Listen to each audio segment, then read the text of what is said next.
Assalamualaikum warahmatullahi wabarakatuh.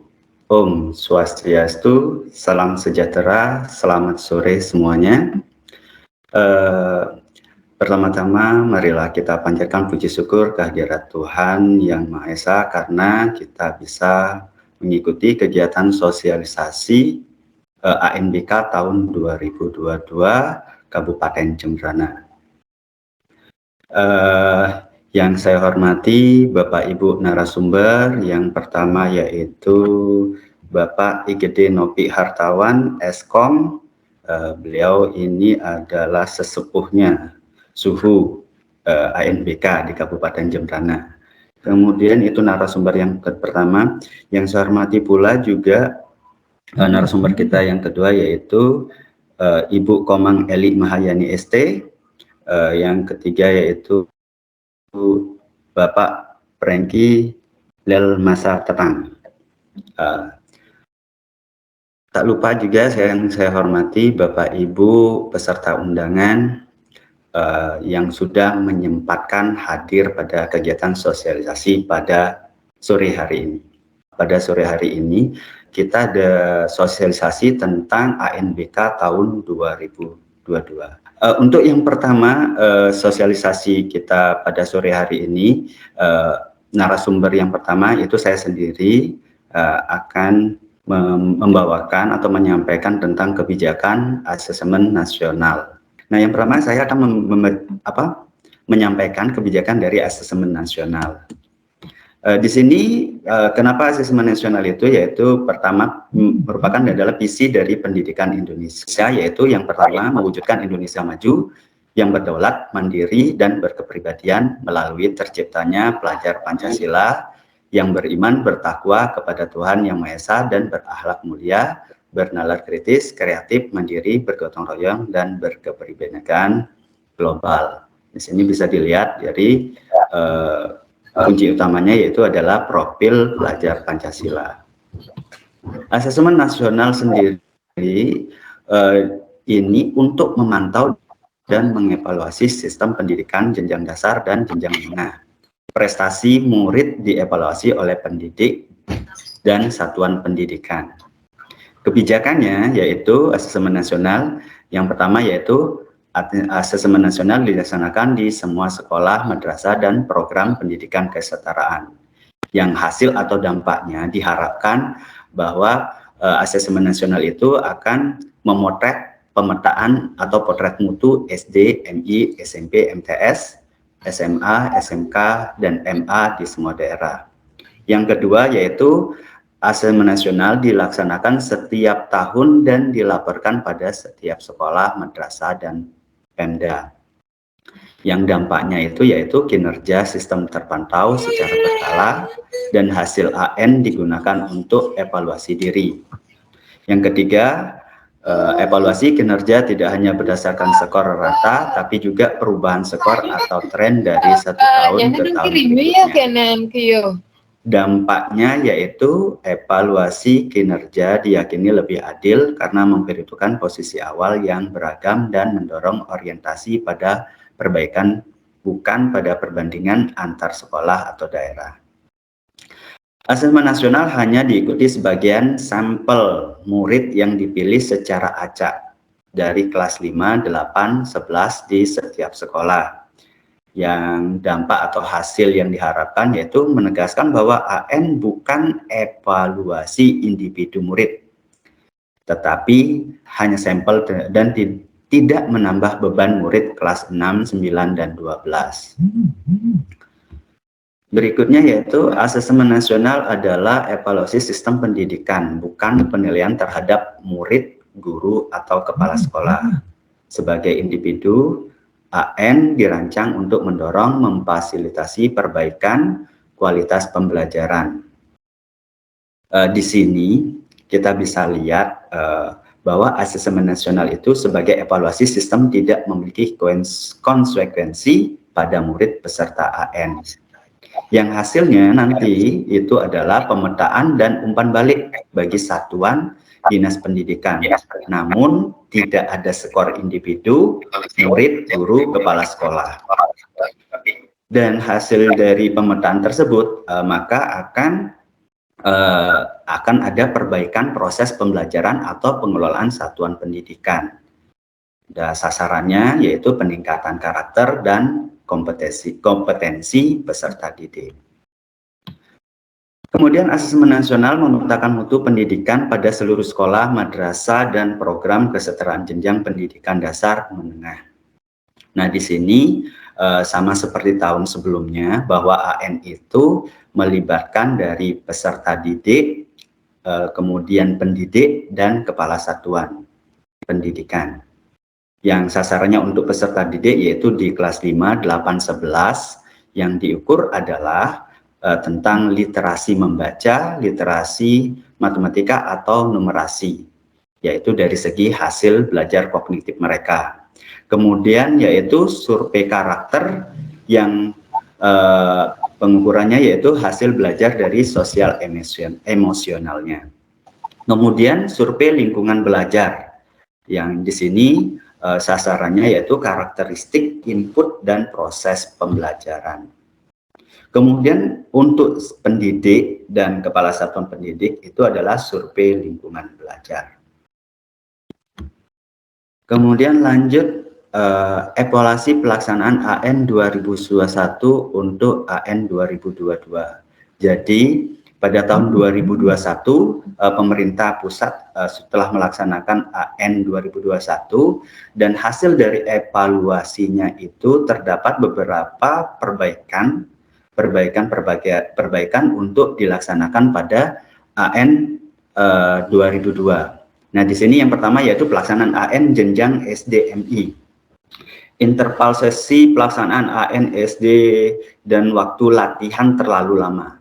Nah, di sini pada AN 2022 akan pengaturan sesi dengan mengikuti jenjang lain yaitu 3 sesi.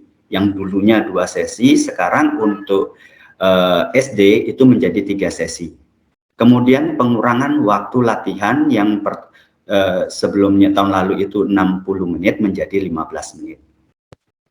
Kemudian yang kedua yaitu pengisian instrumen survei. Nah, sebagian siswa memerlukan penjelasan dalam pengisian angket, terutama siswa SD. Nah, di tahun 2022 untuk SD khususnya pengawas pemandu pengisian instrumen survei karakter dan survei lingkungan belajar menggunakan panduan yang disiapkan. Kemudian pengawas menjelaskan istilah yang tidak dipahami peserta merujuk pada daftar istilah yang disiapkan. Untuk SDMI sederajat penambahan waktu untuk survei karakter itu yaitu 20 menit menjadi 30 menit. Dan untuk sumlinjarnya yaitu dari 20 menit menjadi 40 menit. Lanjut untuk yang ketiga yaitu kelengkapan data hasil AN peserta didik. Hasil AN siswa semi online belum diunggah. Nah, ini kejadian untuk pada tahun 2022 memastikan proktor mengunggah hasil AN siswa. Pengawas mengingatkan kepada satuan pendidik dan melakukan pengecekan atau konfirmasi. Kemudian yang keempat yaitu pengawasan silang. Mungkin pada tahun 2021 pengawasan silang ini menjadi masalah. Kemudian di AN 2022 ini perlu koordinasi untuk pengawasan silang, mencantumkan asal sekolah, pengawas, dan berita acara. Selanjutnya yaitu yang kelima yaitu kelengkapan data Kepsek dan guru partisipasi relatif rendah dan mengisi tidak lengkap. AN 2022 sosialisasi lebih ditingkatkan, jadwal di awal sebelum AN peserta didik. Kemudian pendidikan kesetaraan partisipasinya rendah. Maka akan dilakukan penjadwalan ditambah pilihan di akhir pekan. Kemudian yang ketujuh yaitu peserta SLB yaitu keterbatasan peserta didik sulit menggunakan komputer, perlu pendampingan, pemahaman soal kurang terutama bentuk kompleks. Jadi di sini pada AN 2022 akan dilaksanakan yaitu filter pendataan perketat hanya untuk yang dapat mengerjakan secara mandiri, tidak ada hambatan membaca, tidak ada hambatan intelektual, peningkatan akurasi data atau status ketunaan peserta. perlu pembiasaan penggunaan komputer. Kemudian yang kedelapan, pemilihan moda atau status pelaksanaan. Pilihan online atau semi-online serta ketersediaan komputer untuk AN dinamis. Verbal TIK tetap diakses untuk pemilihan moda dan status pelaksanaannya. Menjelang pelaksanaan data dari verbal TIK akan ditarik ke web ANBK. Untuk selanjutnya, pemutahiran data dilakukan melalui web ANBK. Kemudian AN susulan. Pada tahun 2022 tidak ada AN susulan di tahun 2023. Pelaksanaan AN 2022 seluruhnya dilakukan di tahun 2022. Lanjut, kebijakan AN tahun 2022. Nah, di sini terdapat beberapa penyempurnaan dari kebijakan pada pos AN 2022 dari evaluasi pelaksanaan AN 2021. Yang pertama yaitu kebijakan. AN tahun 2022 seluruhnya dilaksanakan pada tahun 2022. Nomor 2, kemudian pelibatan peran cabang dinas atau Kabdin pendidikan provinsi pada pelaksanaan AN tingkat provinsi. Kemudian kepesertaan, penjelasan terkait peserta didik SLB dan sekolah inklusi. Yang pertama yaitu tunarungu, tunadaksa tidak memiliki ketunaan tambahan, hambatan bahasa, membaca, dan dapat mengerjakan mandiri. Yang kedua yaitu peserta didik yang memiliki hambatan bahasa, membaca, tidak mengikuti AN. Tidak ada penggantian peserta didik yang dipilih setelah daftar nominasi tetap DNT diterbitkan. Yang ketiga yaitu bab khusus pelaksanaan Sulingjar untuk Kepsek dan pendidik terkait. Persiapan pelaksanaan meliputi penyiapan aplikasi dan pendataan, prosedur pengisian Sulingjar, waktu pelaksanaan Sulingjar. Kepsek dan pendidik yang bertugas pada satu atau lebih dari satu satuan pendidik dengan memiliki NPSN berbeda. Mengisi Sulingjar di setiap satuan pendidik tempat yang bersangkutan bertugas. Pelaksanaan AN jenjang SD dan MI, PKPPS pula sederajat. Pelaksanaan AN menjadi 3 sesi dan pengurangan waktu latihan 60 menit menjadi 15 menit. Pengawas dibekali daftar istilah, glosarium, dan buku petunjuk manual book. Menambah waktu untuk survei karakter 20 menit menjadi 30 menit dan Sulingjar 20 menit menjadi 40 menit. Penambahan waktu pelaksanaan AN, pendidikan setaraan pada hari Sabtu, Minggu, setiap waktu masing-masing jenjang pendidikan. Kemudian tugas pengawas. Nah, penambahan tugas pengawas pada saat pelaksanaan AN berlangsung pada tahun 2022 ini, yaitu memandu pengisian instrumen survei karakter dan survei lingkungan belajar, khusus jenjang SD sederajat. Menjelaskan istilah yang tidak dipahami oleh peserta pada survei karakter dan survei lingkungan belajar, merujuk pada daftar istilah yang telah disiapkan oleh pusat. Tugas pelaksana AN tingkat provinsi. Perubahan dan atau penambahan tugas tentang jawab untuk pelaksanaan AN tingkat provinsi yaitu yang satu yaitu LPMP dan BP PAUD dan Dikmas. Melakukan koordinasi dengan dinas pendidikan terkait, verifikasi kesiapan infrastruktur. Yang kedua, dinas pendidikan provinsi dan cabang dinas pendidikan provinsi kantor wilayah Kemenag provinsi yaitu khusus dinas pendidikan provinsi melakukan sosialisasi kebijakan dan teknis AN ke Cabdin provinsi, dinas pendidikan kabupaten dan saluran pendidikan. Menetapkan mode asesmen satuan pendidikan pelaksanaan AN. Penyelesaian permasalahan teknis dari satuan pendidikan menggunakan sistem aplikasi AN, menyelesaikan permasalahan teknis menggunakan sistem aplikasi AN, meneruskan permasalahan teknis yang tidak bisa dilaksanakan kepada tim pelaksana AN tingkat pusat. Nah, ini tugas untuk provinsi ya, kita ini ya. Tugas pelaksanaan AN tingkat kabupaten kota. Yang pertama yaitu menyelesaikan permasalahan teknis dari satuan pendidikan menggunakan sistem aplikasi AN. Kemudian meneruskan permasalahan teknis yang tidak bisa diselesaikan kepada tim teknis pelaksana AN tingkat provinsi. Selanjutnya, khusus kantor Kemenag Kabupaten Kota mengusulkan satuan pendidikan pelaksanaan AN dan satuan pendidikan yang menumpang ke satuan pendidikan lain. tugas pelaksanaan AN tingkat satuan pendidikan. Nah, ini untuk di sekolah-sekolah. Yang perubahan dan atau penambahan tugas dan tanggung jawab untuk pelaksanaan AN tingkat satuan pendidikan, yang pertama yaitu melakukan pergantian peserta utama dengan peserta cadangan jika peserta utama berhalangan mengikuti asesmen. Jumlah maksimal peserta AN utama dapat digantikan adalah sejumlah peserta AN cadangan, yaitu 5 orang. Selambat-lambatnya 15 menit sebelum pelaksanaan AN pada sesi 1 di hari pertama. Yang kedua yaitu menyiapkan peserta didik yang terpilih untuk mengikuti seluruh pelaksanaan AN selama 2 hari. Yang ketiga yaitu melaporkan permasalahan teknis yang tidak bisa diselesaikan kepada Dinas Pendidikan Kota, Kabupaten, Provinsi, Kantor Kemenak, Kanwil, Kemenak sesuai dengan kewenangan menggunakan sistem aplikasi AN. Nah, di sini selanjutnya yaitu waktu pelaksanaan AN. Nah, seperti tadi yang sudah disebutkan bahwa untuk SD itu ada perubahan sedikit, yang dulunya hanya ada 2 sesi, sekarang terdapat 3 sesi. Jadi hari pertama itu sesi 1 dimulai jam 7.30 sampai 9.30, sesi kedua itu jam 10.30 sampai 12.30, sedangkan sesi 3 dari jam 13.30 sampai 15.30. Hari kedua pun sama seperti hari ke-1. Jadi untuk yang pertama itu tentang literasi membaca, dan kemudian untuk hari kedua yaitu tentang numerasi dan survei lingkungan belajar. Untuk jenjang SMP dan SMA itu hampir sama seperti tahun-tahun sebelumnya. Jadi bisa dilihat di tabel di sini. Nah, itu sama, hampir sama seperti tahun sebelumnya. Cuman untuk jamnya ini beda dengan SD ya.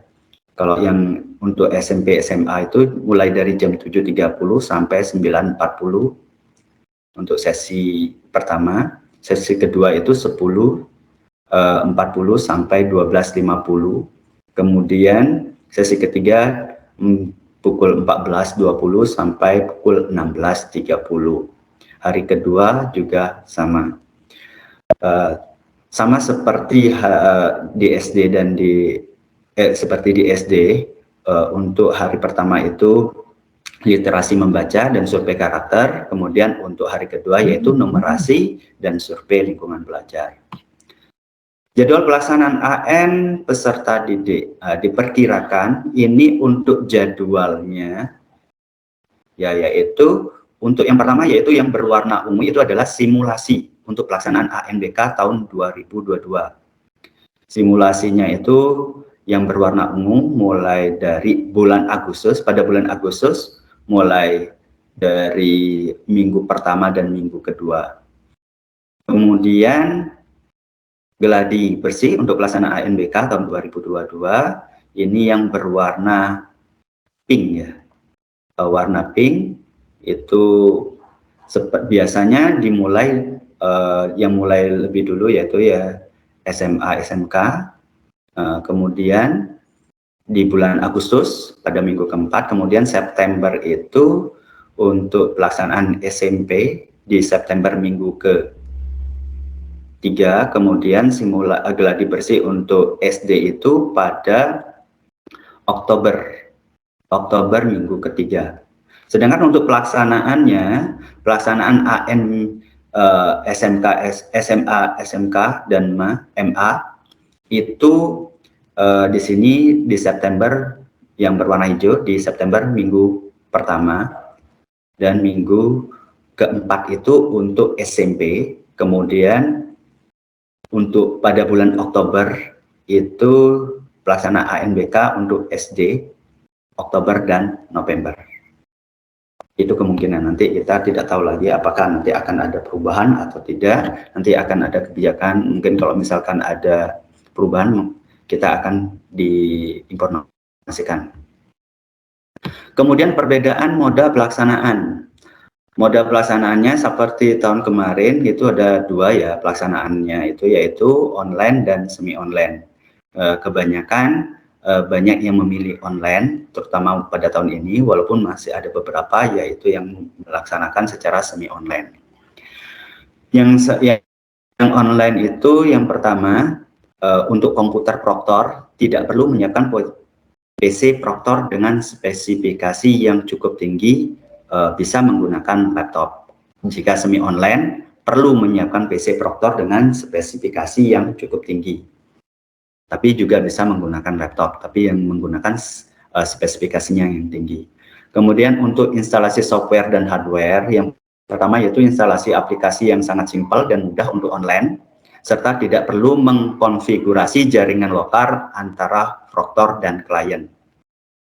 Kalau semi online, itu instalasi aplikasi memerlukan persiapan khusus dan harus melakukan konfigurasi jaringan lokal antara Proctor dan klien. Kemudian untuk pelaksanaan sinkronisasi, untuk moda pelaksanaan online tidak perlu melakukan sinkronisasi data dari pusat. Sedangkan untuk semi online harus melakukan sinkronisasi dari pusat ke PC Proctor. Lalu kebutuhan bandwidth untuk semi moda pelaksanaan online itu dibutuhkan bandwidth internet yang cukup tinggi dan stabil. Yang semi online tidak membutuhkan bandwidth yang besar pada PC Proctor dan bisa permintaan token offline. Lalu kemudian terjadi kendala. Jika terjadi kendala pada segmen online, jika server pusat mengalami kendala, maka dampak ke seluruh pengguna. Sedangkan untuk semi online, jika server pusat mengalami kendala, peserta tetap bisa melanjutkan tes. Itu keunggulan dan kelemahan dari moda online atau semi online. Ini jadwal pelaksanaan AN 2022 untuk survei lingkungan belajar kepala sekolah dan pendidik. Yang pertama pada bulan Juli itu diikuti oleh SMK, MA, SMA, atau MA, paket C, PKPPS, dan kuliah. Kemudian untuk yang SMP itu di bulan Agustus, di minggu pertama, itu penarikan data Kepsek dan pendidik Dapodik, kemudian pencetakan kartu itu kartunya itu pada minggu pertama. Kemudian pengisian survei lingkungan belajar Kepsek pendidik itu pada minggu kedua dan ketiga. Lanjut untuk SDMI paket A, PKPPS, dan ULA. Nah ini pada bulan Agustus, mulai Agustus hingga dari minggu ketiga hingga minggu kelima. Penarikan data itu pada tanggal 19 minggu ketiga, kemudian pencetakan kartu minggu ketiga tanggal 20, kemudian untuk pengisian surveinya pada tanggal 22, 31 pada minggu keempat dan minggu kelima.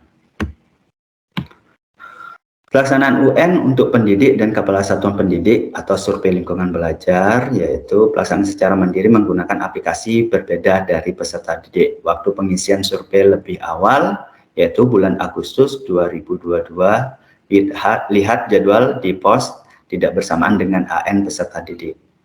Untuk login menggunakan data 3 hari sebelum pelaksanaan survei lingkungan belajar. Kemudian Proctor mencetak kartu login untuk peserta atau pendidik dan kepala satuan pendidik melalui laman yang disediakan oleh Kemendikbudristek mulai H-2. Pendidik dan kepala satuan pendidik melakukan login ke laman survei lingkungan belajar melalui survei lingkungan belajar. Jadi modelnya seperti ini. Nah, untuk mensukseskannya diminta kita untuk gotong royong dan untuk mensukseskan pelaksanaan semi nasional dari pemerintah pusat, pemerintah daerah, dan satuan pendidikan. Untuk pemerintah pusat menyiapkan sistem pelaksanaan AN yang kredibel untuk memperoleh informasi yang valid, pos AN, instrumen pendataan, aplikasi ANBK, implementasi, analisis dan pelaporan. Pemerintah daerah melakukan koordinasi untuk memastikan pelaksanaan AN lancar. Misalkan sosialisasi seperti pada sekarang ini, sarana prasarana, pelatihan, tim teknis, pendataan, dan pengawasan silang. Satuan pendidikan yaitu melakukan persiapan dan pelaksanaan AN. Yang pertama yang harus dilakukan yaitu ini dulu di satuan pendidikan. Yang pertama yaitu update data Dapodik, penyiapan komputer dan jaringan penyiapan proktor, memastikan siswa sampel mengikuti AN lengkap, memastikan data hasil AN diunggah untuk semi online, memastikan sulingjar pendidikan dan capsek diisi. Kemudian untuk situs Pusat Asesmen Pendidikan penyedia informasi terkait asesmen nasional ini bisa dilihat di puspendikdikbud.go.id /AN. Nah, di situ ada beberapa yaitu situs AN yang menyediakan banyak lebih dari 500 soal asesmen. Jadi mungkin anak-anak bisa diikutkan bisa sebagai latihan, sebagai bahan latihan ini bisa membuka situs ini yang disiapkan oleh Kemdikbud. Terima kasih untuk materi yang pertama yaitu dari saya. Maaf, mungkin tadi saya terburu-buru karena waktu kita tidak banyak sehingga harus segera diselesaikan. Nanti mungkin bisa dilihat tayangan berikutnya atau nanti materi kita akan sampaikan di grup. Terima kasih. Kemudian untuk berikutnya, narasumber yang berikutnya, pemateri yang berikutnya yaitu dari Bapak Nopi Hartawan. Kepada Pak Nopi, kami persilahkan. Terima kasih Pak Nur atas kesempatannya. Izinkan saya untuk share screen. Om Swastiastu. Assalamualaikum warahmatullahi wabarakatuh. Salam sejahtera untuk kita semua. Salam nama budaya, salam kebajikan. Ya. Pada kesempatan hari ini, izinkan saya untuk berbagi terkait mekanisme ANBK tahun 2022 ini. Ya, sebelum mulai, perkenalkan, ya nama saya I Gede Nopi Hartawan, bertugas di SMK Negeri 1 Negara, yang pada tahun ini mendapat kesempatan menjadi koordinator tim teknis ANBK. Saya menjadi tim teknis ya bukan karena ya paling hebat ya, tidak, cuma lebih dahulu mendapat kesempatan mengikuti AN dari teman-teman yang hadir di sini. Ya, dari awal ANBK itu ya dulu istilahnya UNBK, dimulai dari jenjang SMA SMK seperti itu. Saya lanjut ke materi. Nah, yang pertama pelaksanaan AN di satuan pendidikan. Nah, di sini yang pertama yang harus dilakukan di satuan pendidikan adalah melaporkan permasalahan teknis di satuan pendidikan ke tim teknis kabupaten atau kota atau tim teknis provinsi melalui layanan bantuan pada halaman ANBK. Dan yang kedua, berkoordinasi dengan tim teknis kabupaten atau kota atau tim teknis provinsi. Yang ketiga, mempersiapkan infrastruktur yang akan digunakan pada pelaksanaan ANBK. Yang keempat, memastikan infrastruktur yang dapat berfungsi dengan baik pada pelaksanaan ANBK nanti. Kemudian yang kelima, mengikuti pengumuman atau informasi pada halaman websitenya ANBK, yaitu di https://anbk.kemdikbud.go.id serta melaksanakan petunjuk pada pengumuman atau informasi tersebut.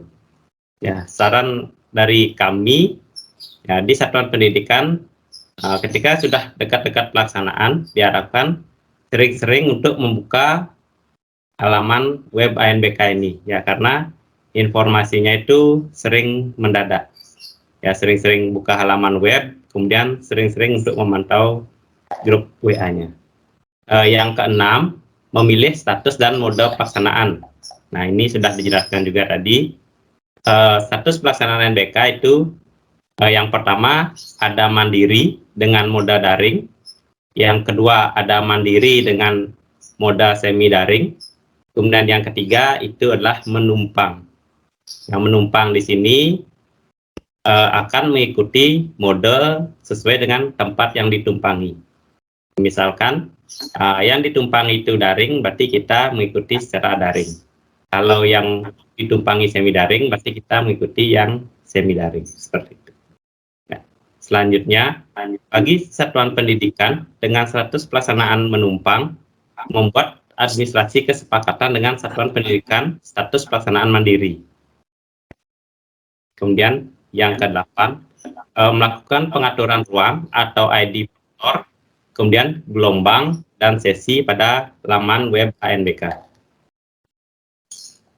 Yang ke-9, memastikan peserta utama dan cadangan yang sudah ditetapkan untuk mengikuti seluruh rangkaian kegiatan ANBK.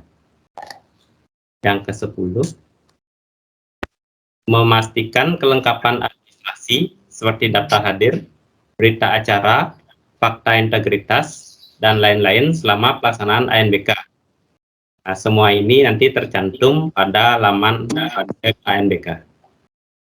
Kemudian yang 11, memastikan kepala satuan pendidikan dan seluruh pendidik mengikuti survei lingkungan belajar atau istilahnya itu Sulingjar sesuai dengan jadwal yang sudah ditetapkan. Kemudian yang ke-12 itu menyiapkan peralatan protokol kesehatan. Ya walaupun ya sekarang sudah sedikit lengang dan sudah boleh buka masker, tapi kita di satuan pendidikan harus tetap menyiapkan peralatan dan mengikuti aturan protokol kesehatan. Nah, sekarang masuk ke infrastruktur. Nah, untuk yang memilih mode semi online, ya di sini memerlukan komputer proktor, ya yang bentuknya berupa desktop PC atau all-in-one. Ya, tidak bisa menggunakan laptop. Kemudian CPU-nya 4 core, kemudian RAM-nya 8, free hard disk-nya itu 250 GB, OS-nya 10, kemudian perbandingannya satu server diakses oleh 15 klien. Kemudian komputer kliennya itu berupa desktop, kemudian all-in-one, bisa menggunakan laptop, kemudian in client, CPU-nya dual core, monitor minimal 11,6, RAM-nya 2 GB, resolusi minimal 1024 kali 720, dan free hard disk-nya itu minimal 10 GB. OS-nya adalah bisa Windows, Linux, Chrome OS, Mac OS, dan bisa juga menggunakan Raspberry. Untuk aplikasi, ya untuk aplikasi di sini harus menyiapkan PHD yang dijalankan nanti pada VirtualBox. Kemudian browser proktor, kemudian exam browser client. Untuk topologi, yang untuk jaringannya, bandwidth internet yang dibutuhkan adalah 1 Mbps. Ini diperlukan pada saat sinkronisasi. Dan IP-nya di setting itu harus statis. Kemudian jaringan menggunakan LAN, tidak bisa menggunakan Wi-Fi. Nah, sekarang saya jelaskan untuk yang online. Untuk yang online, komputer proktornya itu bisa menggunakan desktop PC, all-in-one, atau laptop ya yang terhubung dengan internet. Kemudian kliennya itu sama dengan yang semi online, desktop PC, all-in-one, atau laptop. CPU-nya bisa dual core, monitor minimal sama 11,6, RAM-nya 2 GB, resolusi minimal 1024 kali 720, free hard disk-nya itu minimal 10 GB. Nah, di sini ada webcam ya, opsional. Nah, untuk tahun ini ya belum dipastikan juga. Kita ujian itu anak-anak harus mengaktifkan kamera atau tidak. Ya, itu belum ada kepastian sampai menunggu info resminya. Kemudian untuk OS-nya sama Windows, Linux, Chrome OS, Mac OS, dan Raspberry. Nah, kemudian aplikasi. Nah, di sini kalau online tidak memerlukan PHD. Yang diperlukan hanya browser proktor, kemudian Exambro client. Nah, yang terakhir untuk jaringan, ya di sini butuh bandwidth yang lebih besar dari yang semi online, yaitu 12 Mbps per 15 komputer klien. Dan diperlukan internet yang stabil. Nah, diusahakan kalau bisa itu menggunakan yang dedicated. IP-nya dinamis dan bisa menggunakan Wi-Fi. Saya lanjutkan dengan tabel simulasi kebutuhan komputer. Nah, di sini saya jelaskan yang SD saja ya, untuk mempersingkat waktu. Jadi SD itu ada 4 gelombang yang disediakan. 4 gelombang dan ada 3 sesi. Nah, misalkan kalau di SD jumlah sampelnya kan 30 ya. Jumlah sampel 30, di sini kita misalkan mempunyai 4 laptop, 3 digunakan sebagai klien dan 1 digunakan sebagai proktor. Ya, dengan memiliki 4 laptop tersebut, nah, sekolah sudah bisa melaksanakan ANBK secara mandiri. Nah, adapun strategi untuk mengaturnya ya seperti yang ditampilkan di sini ya. Kita bagi menjadi 4 gelombang. Kemudian 1 gelombang ada sisa 3 sesi. Nah, gelombang pertama kita menggunakan 3. Nah, sesi 1 ya 3, sesi 2 3, sesi 3 3 sampai ke gelombang ketiga. Dan di gelombang keempat ya kita melaksanakan sesi 1 saja. Itu dengan jumlah 3 klien seperti itu. Pak Nopi, untuk peserta kita kali ini, peserta kita hari ini dengan SMP, Pak, SD dan SMP. Maaf Pak, saya kira SD saja. Ya. Kalau seperti itu bisa saya jelaskan untuk yang SMP juga ya. Nah, untuk yang SMK, SMA, SMP, ya minimal komputer yang dibutuhkan itu 9 ya. 1 untuk proktor, kemudian 1-nya untuk klien. Nah, untuk di tingkat SMP, jumlah sampelnya 30 juga Pak ya. Ya, untuk jenjang SMP itu bisa memilih 2 gelombang. Ya, dengan 1 gelombang itu ada 3 sesi. Ya, berarti sesi 1, gelombang 1, sesi 1-nya 8, sesi 2 8, sesi 3 8. Kemudian di gelombang kedua, sesi 1-nya 8, sesi 2-nya 8, sesi 3-nya 5. Ya, jadi dengan 8 klien dan 1 komputer proktor, ya, SMP sudah bisa melaksanakan ANBK secara mandiri. Izin Pak Nopi, untuk SMP jumlah samplingnya itu 45. 45 nih. Oke, 45 kayak kemarin. 45 berarti sudah benar ya. Kita bisa menggunakan 2 gelombang ya. Seperti contoh di sini 8 kali 5 kan 40. Nah, tambah 5 yang terakhir di gelombang 2 sesi 3-nya itu jumlah kliennya itu 5. Setelah pengaturan sesi, di sini ada alur pelaksanaan AN tingkat satuan pendidikan. Nah, yang pertama itu mempersiapkan infrastruktur. Nah, setelah mempersiapkan, kita verifikasi infrastrukturnya. Yang pertama, jika tidak sesuai, ya bisa memilih opsi menumpang. Kemudian jika sesuai, bisa memilih mandiri. Nah, jika menumpang, bisa mengikuti mode sekolah yang ditumpangi, seperti yang dijelaskan tadi.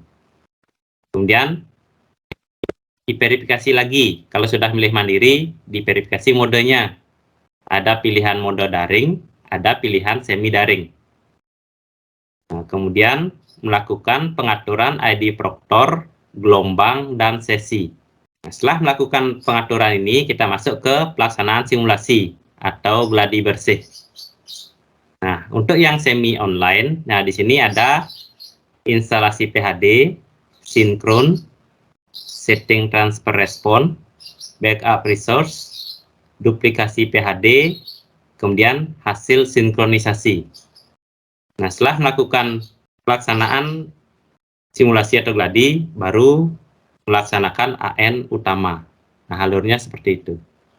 Kemudian alur penanganan masalah ya di sini dibagi menjadi 4 level ya. Yang pertama itu satuan pendidikan.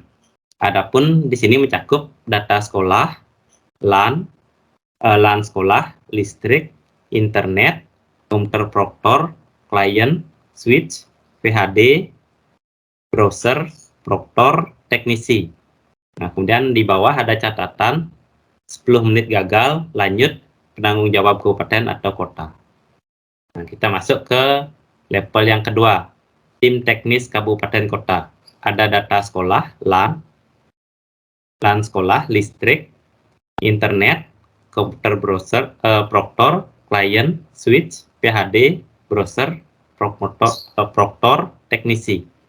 Ya, untuk penanganannya sama semua. Kemudian jika 10 menit gagal, lanjut penanggung jawab provinsi. Nah, di level 3, tim teknis provinsi ya, yang ditangani masih sama.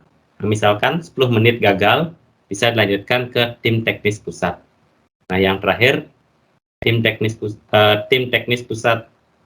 Nah, di sini yang ditangani jaringan internet, komputer proktor, listrik, kemudian data sekolah, aplikasi PHD, aplikasi admin, aplikasi klien, komputer proktor. Nah, jika 10 menit gagal, lanjut penanggung jawab pusat. Nah, jika Bapak Ibu nanti menemui kendala pada pelaksanaan ANBK, walaupun punya teman di provinsi, ya kami harapkan ya penanganan masalahnya di kabupaten dulu. Biarkan tim teknis kabupaten yang akan melaporkan ke provinsi jika tidak bisa ditangani di kabupaten. Sekian materi yang bisa saya sampaikan. Ya, untuk waktu saya kembalikan, silakan Pak Nur. Oke, terima kasih Pak Nopi atas pemaparan materinya. Kemudian untuk narasumber berikutnya yaitu dari Ibu Eli, kami persilahkan. Jadi untuk saat ini terkait tentang Sulingjar itu singkatan dari survei lingkungan belajar. Seperti yang terdahulu juga dalam proses pelaksanaan Sulingjar itu ada hal-hal yang harus diperlukan seperti data induk pendidikan yang semuanya ini sudah di-cover oleh bagian Dapodik. Nah, kemudian ada juga dasar hukum yang harus kita ketahui tentang survei lingkungan belajar, kemudian proses verifikasi dan validasi data, serta pelaksanaan survei lingkungan belajar itu seperti apa. Mari kita perhatikan. Yang pertama itu dari sisi payung hukumnya. Seperti yang kita ketahui bahwa pelaksanaan Sulingjar ini yang pertama diatur oleh Peraturan Presiden Republik Indonesia Nomor 39 Tahun 2019 tentang Satu Data Indonesia. Nah, mungkin Bapak Ibu di sini yang merangkap menjadi operator sekolah tentu pasti sudah tidak asing lagi dengan kata satu data. Nah, kemudian yang kedua itu Peraturan Presiden Republik Indonesia tentang kebijakan satu peta pada tingkat ketelitian peta skala 1 berbanding 50.000 itu yang diatur pada nomor 9 tahun 2016. Dan yang terakhir itu tentang data Dapodik pendidikan itu diatur oleh Permendikbud nomor 79 tahun 2015. Dan yang berikutnya itu ada Pusdatin di setiap sekolah sebagai wali data. Terus kemudian integrasi NIK ke Dapodik. Nah, di sini tentunya Bapak Ibu sebagai operator tentu hal ini yang sangat esensial yang akan kita perhatikan, di mana integrasi NIK ke Dapodik itu sesuai dengan rekomendasi Menteri Dalam Negeri. NIK akan secara bertahap diintegrasikan ke Dapodik, Kementerian Pendidikan, Kebudayaan, Riset, dan Teknologi. Kemudian, NIK dan basis data kependudukan akan menjadi rujukan dalam pemadanan dengan entitas data pendidikan. di mana integrasi data ini diimplementasikan pada mekanisme verifikasi validasi data peserta didik dan data pendidik dan tenaga kependidikan. Jadi NIK ini sangat penting yang akan mengintegrasikan di dalam Dapodik. Selanjutnya, adapun tahap pengelolaan data, di mana yang pertama itu ada proses pengumpulan, terus kemudian ada verifikasi dan validasi, kemudian ada program pembangunan dan pembinaan, di mana semua ini sumbernya itu ada di satuan pendidikan. Nah, sebagai penekanan, yang pertama itu ada verifikasi validasi data itu dilakukan untuk memastikan data pada Dapodik dan MSIS itu valid, statusnya valid. Dan yang kedua, proses verbal peserta didik dan PTK dikerjakan setelah sinkronisasi Dapodik. Kemarin kan juga sudah di WA Group Pak Nur menginfokan bahwa cut off-nya sampai tanggal 30 Juni kemarin. Oke, inilah kalau kita perhatikan mappingnya ini adalah konfigurasi tata letak big data pada pendidikan. Yang step by step-nya ini sudah terlihat. Jadi ada verifikasi, integrasi eksternal, integrasi internal ini seperti apa, kemudian larinya ke data induk kependidikan, yang mana ada entry datanya itu diambil dari Dapodik atau MSIS, terus kemudian ada integrasi data sampai terakhir itu ada verbal datanya. Jadi saya lihat juga rekan-rekan Bapak Ibu yang hadir di sini itu sebagian besar merangkap menjadi operator sekolah, dan konfigurasi ini pun juga sebenarnya sudah tidak asing lagi bagi Bapak Ibu. Nah, kemudian untuk verifikasi dan validasi data, verbal PTK pun ini bukan hal yang baru bagi Bapak Ibu, dan tentu sudah sering Bapak Ibu akses laman verbal TIK data.kemendikbud.go.id. Nah, selanjutnya laman untuk mendapatkan hak akses verbal TIK pun juga Bapak Ibu setelah mengakses ini verbal ptk.data.kemendikbud.go.id akan mendapatkan akses aplikasi verifikasi validasi pendidik dan tenaga pendidikan, di mana laman yang bisa diakses adalah sdm.data.kemendikbud.go.id dengan penugasan, nah ini operator GTK, operator Dikdas, operator PAUD, Dikmen, operator yayasan, dan operator sekolah. Nah, ini juga hak aksesnya itu registrasi OPS sekolah itu apa saja hal-hal yang harus diisi dalam proses registrasi juga sudah ada, dan Bapak Ibu juga mungkin sudah melakukan hal ini. Dan ini penegasan pengelolaan data PTK. Jadi dipastikan NIK itu sudah valid pada Dukcapil Pusat. Kemudian data master PTK pendidik dan tenaga pendidikan sudah sesuai dengan dokumen kependudukan, baik itu NIK, nama, tempat tanggal lahir, ibu kandung, dan jenis kelamin. Nah, ini juga proses konfigurasi pengelolaan data induk pendidik dan tenaga kependidikan yang diintegrasikan ke Dukcapil Pusat. Sehingga jika dilihat dari NIK dan NUPTK Kemendikbud, nah ini program pembangunan pendidikan ada tunjangan, guru penggerak, Sulingjar, Dikdasmen, PAUD, dan lain sebagainya. Ini terlihat jelas bahwa integrasi data ini cukup penting dan sangat menentukan ending dari pelaksanaan program yang akan dilakukan. Nah, lanjut lagi. Nah, ini penegasan pengelolaan data PTK sesuai dengan verbal data.kemendikbud.go.id. Jadi hak aksesnya ini siapa saja yang memiliki, kemudian ada perbaikan data yang harus diajukan oleh operator sekolah, tentu dengan melengkapi bukti-bukti pendukung atas perubahan data yang akan dilakukan. Nah, ini sedikit referensi dari proses perubahan-perubahan itu seperti apa. Ini salah satu contohnya yang ditampilkan.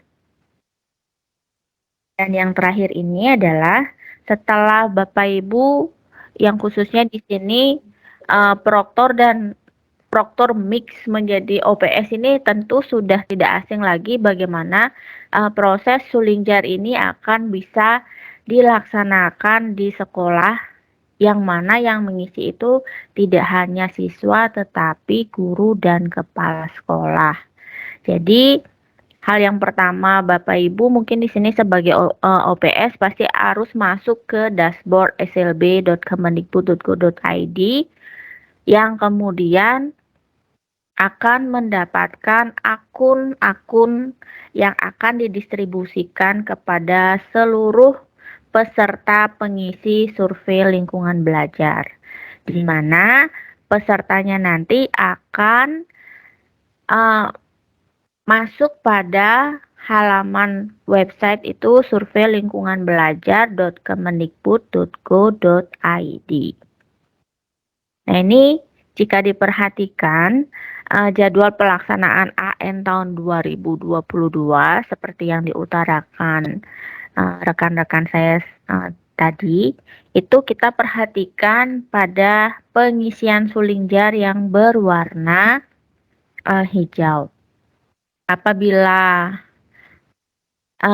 tingkatan SD itu adanya di Agustus dari tanggal 22 sampai tanggal 31. Ini juga terlihat bahwa untuk tingkat SD pelaksanaan yang ada 4 gelombang itu pada saat itu bisa dilakukan proses pengisian. Begitu juga untuk tingkatan SMP, ini terlihat di minggu kedua dan minggu ketiga, rentang waktu tanggal 11 sampai tanggal 20 Agustus. Nah, ini proses pengisian survei lingkungan belajar yang sama seperti terdahulu. Jadi Bapak Ibu diharapkan untuk masuk ke laman survei lingkungan belajar, kemudian memasukkan NPSN sekolah, nomor NIK-nya, dan token yang akan diberikan. Nah, ini pengalaman terdahulu juga biasanya Bapak Ibu, karena ini namanya juga survei, mengisinya banyak, jadi wajib mengisi dengan seksama dan benar-benar sesuai dengan realita yang ada di sekolah Bapak Ibu. Karena dari survei lingkungan belajar ini sebagai potret keadaan lingkungan ataupun potret sekolah Bapak Ibu yang akan bisa dimonitoring oleh pihak nasional atau khususnya di Kemendikbud. Nah, proses pengisian survei lingkungan belajar pun itu bisa dilakukan tidak hanya di sekolah, untuk guru-gurunya pun itu bisa dilakukan baik dari rumah ataupun juga bisa menggunakan gawai Bapak Ibu. Yang pasti dalam survei itu semua komponen harus dijawab habis, tidak boleh tertinggal. Nah, ini halaman dashboard dari survei lingkungan belajar yang tentunya ini nanti akan dimonitoring oleh pihak OPS. Di sana juga akan terlihat siapa-siapa saja yang sudah mengisi dengan status terlihat jelas. Kalau misalnya statusnya itu hijau, jadi dia komplit. Kalau prosesnya sedang menjawab, nanti akan berwarna kuning. Selanjutnya, jadwal pelaksanaan survei lingkungan belajar bagi sekolah penggerak itu akan menunggu Direktorat PAUD. Ini sekolah penggerak PAUD. Nanti kita juga tidak tahu untuk saat ini itu sudah ada pemilihan sekolah penggerak bagi tingkat SD dan SMP kalau tidak salah saya mendengar informasi itu ada 2 SD dan 6 SMP mungkin. Nah, ini kita tidak tahu proses survei lingkungan belajarnya seperti apa ataupun proses ANBK-nya seperti apa. Kalau saya mendengar dari sekolah penggerak di daerah lain, itu proses ANBK-nya itu tidak hanya, mungkin kalau SMP itu samplingnya hanya 45, mungkin kalau sekolah penggerak itu akan lebih banyak lagi. Ya, nanti kita tunggu regulasi dan ininya saja, informasi selanjutnya. Nah, ini pengisian survei lingkungan belajar ini sudah tidak asing lagi bagi Bapak Ibu, karena hal ini sudah kita lakukan pengisiannya di tahun lalu pada saat ANBK tahun 2021. Ini juga proses pengisiannya, dan yang pasti jumlahnya sangat banyak untuk pengisian kuesionernya. Dan yang akhir, kalau seandainya Bapak Ibu sudah mengisi survei lingkungan belajar secara penuh dan secara sempurna, nanti akan terlihat bahwa ada notifikasi, terima kasih Bapak Ibu, namanya siapa, sudah berpartisipasi dalam survei lingkungan. Nah, jadi untuk Sulingjar itu sinopsisnya saya anggap seperti itu. Sulingjar jadi diperpendek, padahal sebenarnya adalah survei lingkungan belajar. Jadi dipanggil aja Sulingjar. Kurang lebih seperti itu. Pak Nur Yasin, saya stop sharing dulu. Terima kasih. Oke, terima kasih Bu Eli atas materi yang sudah diberikan. Kemudian untuk yang berikutnya, pemateri kita berikutnya yaitu dari Bapak Franky. Bapak Franky, apakah sudah siap? Baik, terima kasih Pak Nur atas waktunya.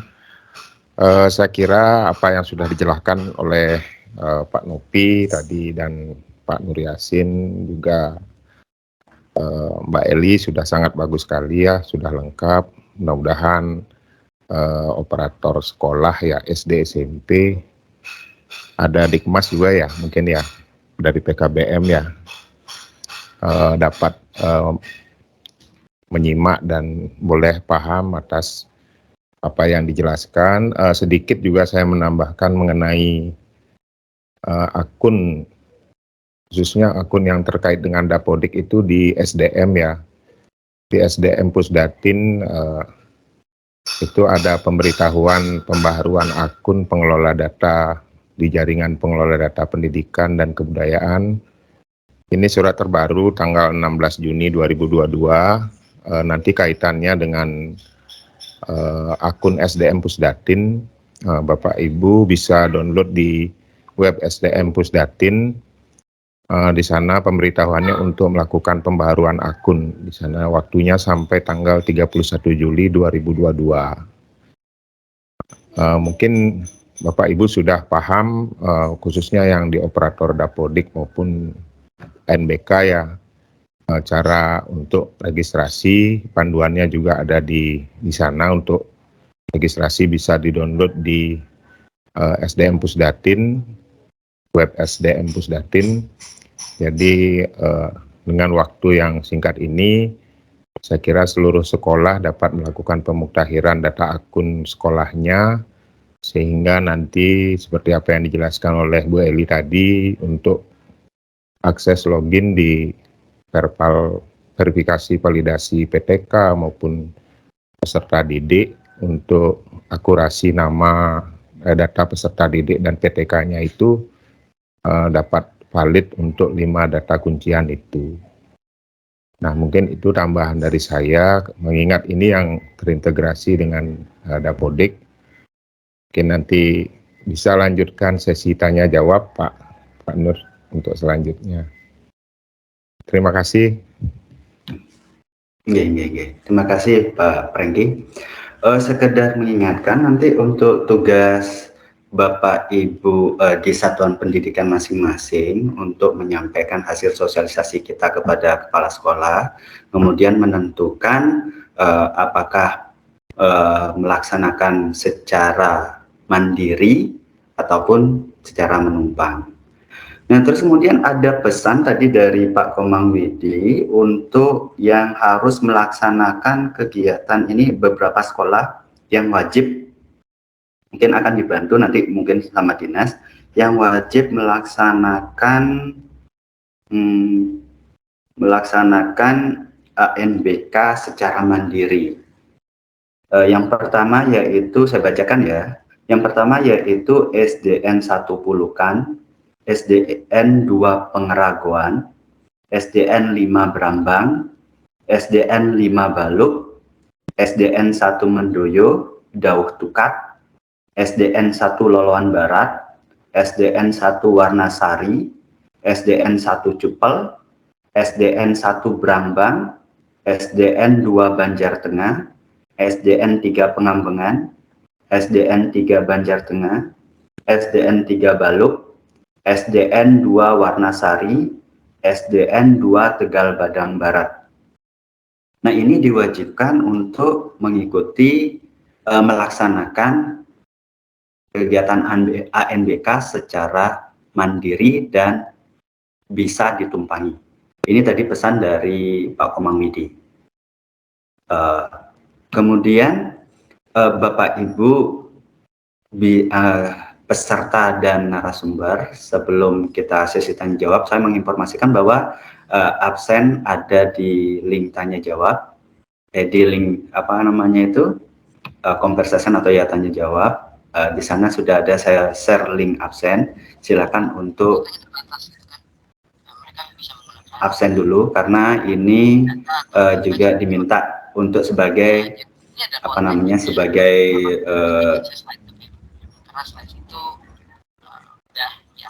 sebagai bukti untuk kegiatan sosialisasi kita pada pagi hari ini. Berikutlah, baiklah, untuk berikutnya, karena tadi mungkin ada yang bertanya, mungkin kita semampu kita, kita sebagai narasumber untuk menjawab dari pertanyaan Bapak Ibu. Untuk yang pertama, kita buka sesi tanya jawab untuk 3 penanya. Silakan Bapak Ibu yang ingin bertanya langsung open mic ya. Silakan Bapak Ibu. Oh, ini ada dari SMPN 2 Negara, Pak Agus Aryawan. Silakan Bapak. Baik, selamat sore Bapak Ibu narasumber. Suratnya sudah masuk ya? Oke, sudah Pak. Sudah Pak. Baik, terima kasih Bapak. Mohon maaf jika saya kelewatan tadi. Yang pertama nih, saya ingin tanya untuk cut off data peserta DNT-nya itu per kapan Pak ya? Itu biar bisa kami sosialisasikan ke sekolah. Terus jika ada siswa yang sudah pindah Tiko masuk ke DNT, apakah masih bisa dirubah atau sistemnya ada DNS terlebih dahulu? Itu yang pertama.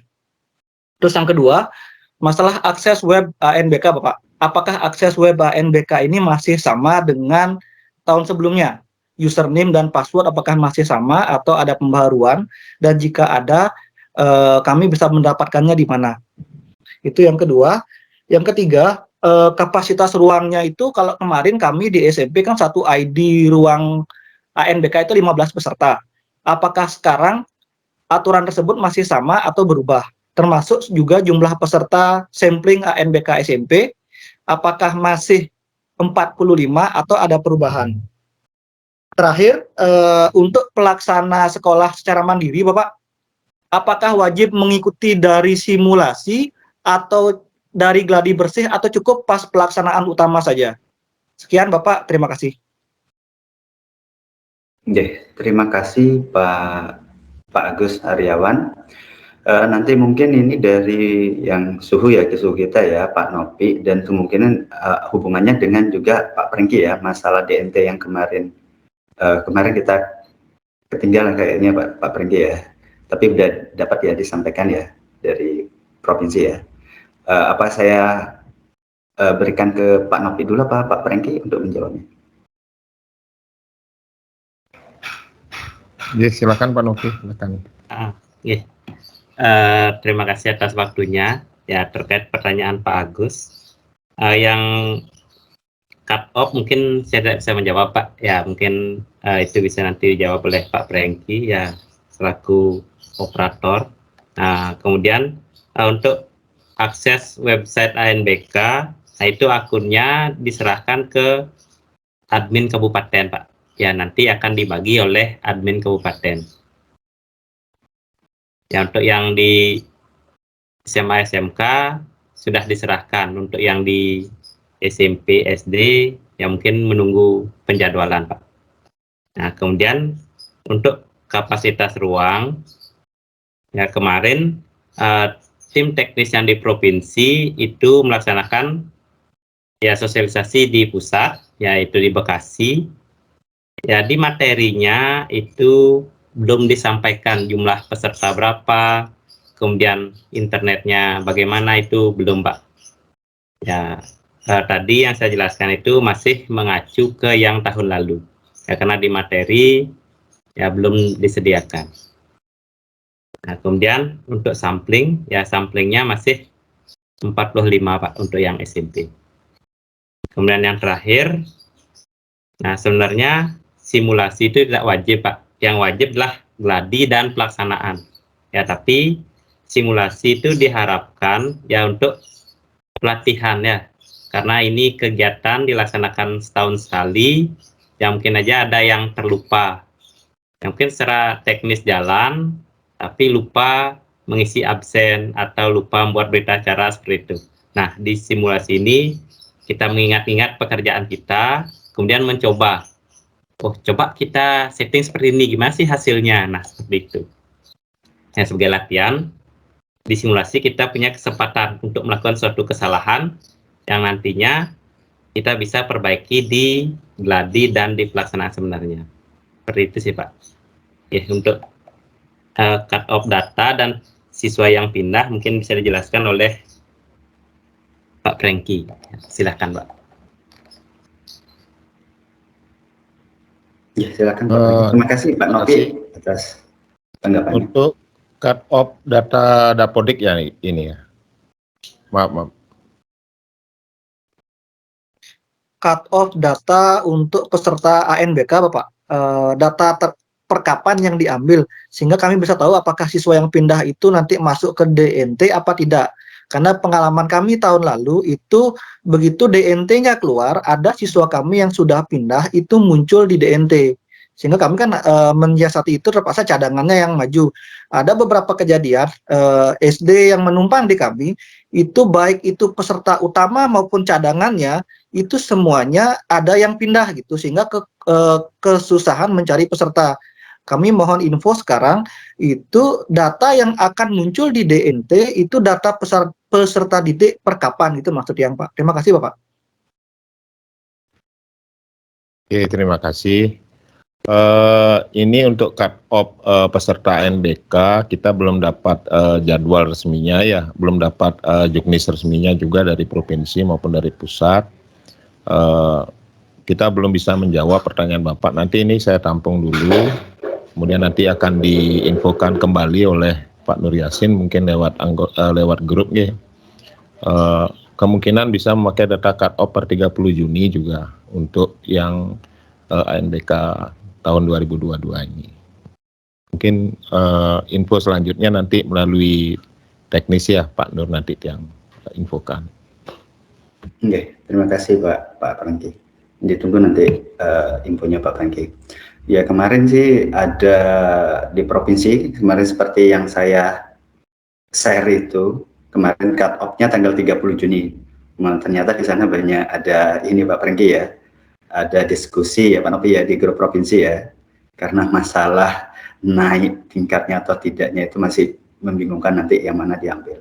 Nanti mungkin ada informasi lebih lanjut dan seperti itu ya Pak Nopi ya, untuk masalah cut off-nya ini. Mungkin nanti kita juga tidak tahu apakah nanti diambil mulai Juni ini otomatis anak kelas 4 ini yang naik kelas 5, itu kita juga kurang tahu kan. Dan kita sudah menanyakan, cuma mereka juga belum memberikan jawaban yang pasti. Itu ya mungkin Pak Gus ya. Terima kasih Pak Nopi sama Pak Prengki untuk atas tanggapannya. Mungkin Bu Eli ada tambahan lagi? Iya Pak, terima kasih.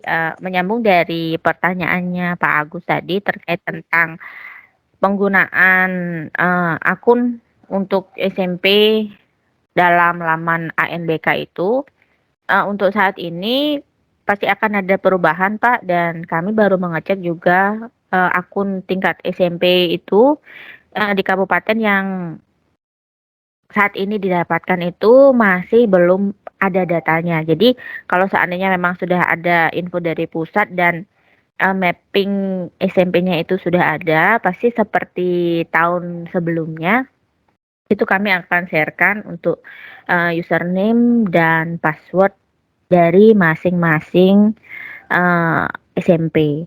Nah, kemudian untuk proses pelaksanaan sesi-sesi yang sesuai dengan pertanyaan Pak Agus tadi, itu dikembalikan lagi Pak, kalau seandainya di sekolah Bapak Ibu memiliki lab yang banyak, terus kemudian sumber daya resource-nya itu memadai. Kalau sekarang sih mungkin COVID-nya itu sudah bisa turun ya yang penting protokol kesehatannya aja. Kalau di sini juga kita kan kalau dilihat dari ketentuan itu ada 2 periode dan 3 sesi. Jadi kita bisa maksimalkan saja kalau misalnya di tempatnya Pak Agus itu memiliki banyak ruangan, ya cukup 1 sesi saja juga bisa kayaknya. Nanti kita tunggu info selanjutnya terkait tentang mapping jumlah maksimal peserta didik dalam 1 ruangan. Kurang lebih seperti itu tambahannya. Bagaimana Pak Agus? Nggih, Bapak Ibu, terima kasih infonya. Mohon maaf jika banyak bertanya tadi Niko, karena Niki harus yang laporkan segera ke kepala sekolah terkait persiapan kami dalam pelaksanaan ANBK tahun ini. Terima kasih Bapak Ibu. Maaf, dari tadi saya ngomong ternyata ini mati ya mic-nya ya, maaf. Bapak Ibu, saya mengingatkan kembali untuk nanti Bapak Ibu kepala, terutama di SD ya, untuk konsultasi dengan kepala sekolahnya untuk memilih apakah mandiri atau MIPAN, terutama yang tadi itu yang wajib disuruh mandiri untuk kegiatan pelaksanaan ANBK-nya, dan kemudian yang tadi dititipkan sama Pak Mumidi dan wajib untuk bisa ditumpangi. Kemudian untuk sebelum saya akhiri, jangan lupa absen di link chat, ada link absennya. Untuk Bapak Ibu narasumber juga silakan absen. Ada yang raise hand Pak. Ini ada Pak Komang Widi sedang bergabung. Mungkin Pak Komang mungkin ada tambahan, Pak Komang.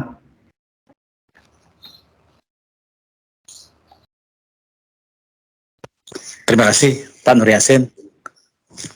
Pak. Silakan, Bapak. Terkait dengan sedikit kami ya, apa yang diinformasikan oleh Pak Nur Yasin terkait dengan sekolah-sekolah yang wajib melaksanakan ANBK secara mandiri, karena sesuai informasi dari teman kami sedang dalam usulan, mudah-mudahan kalau tidak salah 15 sekolah SD itu kemungkinan akan mendapat bantuan sarana untuk pelaksanaan ANBK, Pak. Itu sedang kami usahakan, dan tim kami di Dinas Pendidikan sedang mengusahakan sebelum pelaksanaan ANBK perangkat itu sudah bisa digunakan, Pak. Itu informasinya. Sehingga kami ini barusan kami baru habis lembur terkait dengan PPDB, mohon maaf. Ini sedikit ada kesulitan sehingga kami baru bisa masuk, dan ini pun kami ketinggalan sekarang, sehingga kami pakai HP ini, Pak. Mohon maaf. Nah, itu nantinya itu berbentuk mungkin Chromebook gitu, Pak. Itu dibantu oleh pemerintah daerah untuk kelancaran pelaksanaan ANBK. Nah, itu pun sekolah-sekolah tersebut sudah ditentukan, Pak. sekolah nike sudah ditentukan. Nah, sehingga kami nanti tetap berkoordinasi dengan Bapak Ibu kepala sekolah, operator yang tahu persis pelaksanaan ANBK, dan mohon dengan sangat juga Bapak Ibu operator ini terkait dengan menyampaikan informasi yang kepada masing-masing sekolahnya Bapak Ibu. Kadang-kadang antara operator dan kepala sekolah tidak nyambung gitu ya informasinya, sehingga kami menghubungi kepala sekolah, kemungkinan mungkin dia hari masih gini, dia masih ngawang gitu ya informasi-informasi ini. Mungkin terkait juga dengan penganggaran itu kemarin kan terkait dengan pelaksanaan NBK, mungkin kita proktor, teknisi itu kan perlu diberikan honor gitu ya. Apakah dalam dana BOS itu terkait dengan penganggaran di RKAS-nya apakah sudah terpasang seperti itu?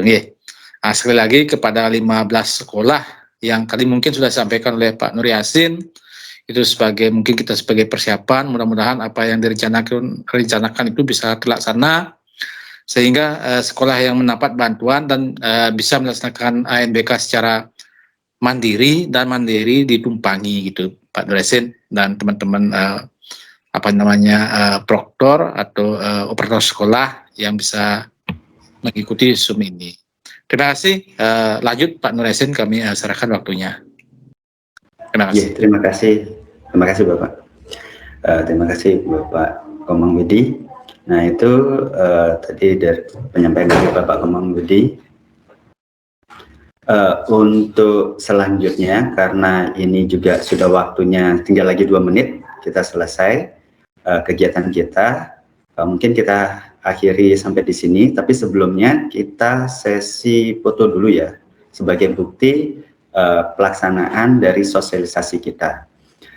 Mungkin Pak Nopi atau Bu Eli bisa bantu saya ya, saya sedang merekam di sini. Bantu saya untuk foto. Oke, siap Pak.